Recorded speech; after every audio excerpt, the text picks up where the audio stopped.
PCI Media, Vancouver, BC.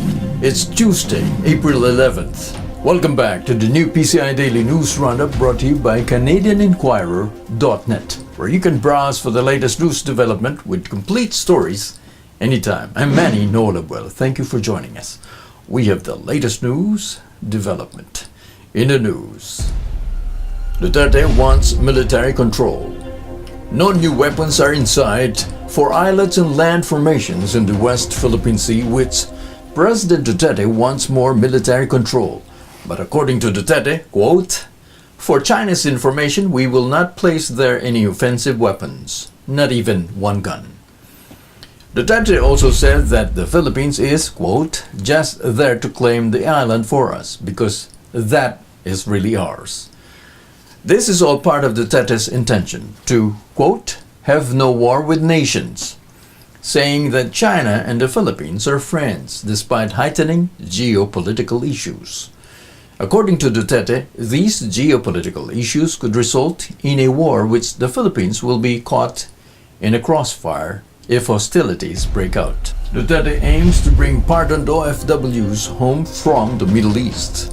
Earlier on Monday, President Duterte vowed to bring home overseas Filipino workers who had been pardoned by countries from the Middle East. This solemn promise came as Duterte embarked on his first trip to the Gulf states. President Duterte, if given clearance, will fly them home, giving them clemency and pardon. This statement came in Davao shortly before Duterte left for the Middle East.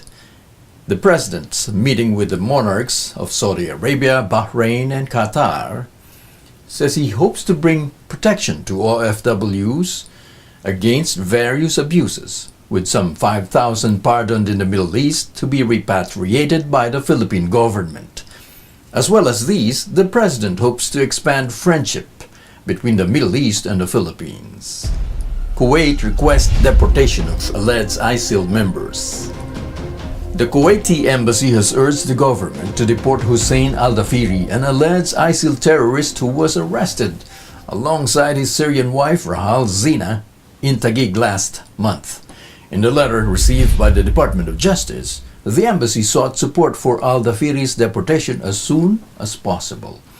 The embassy said that the trial of al-Dafiri would be held in Kuwait, where the suspect would stand trial for crimes against the state's security.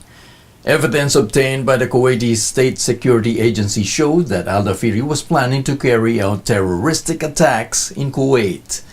Zina would also be deported, but sooner than her husband due to her status as an improperly documented alien.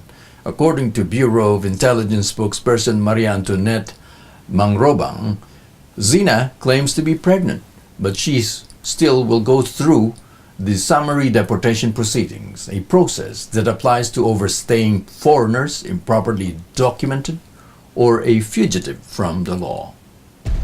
And that's the roundup news for Tuesday. I'm Manny Nolabwell. Thank you for joining us. We'll see you again tomorrow. Bye.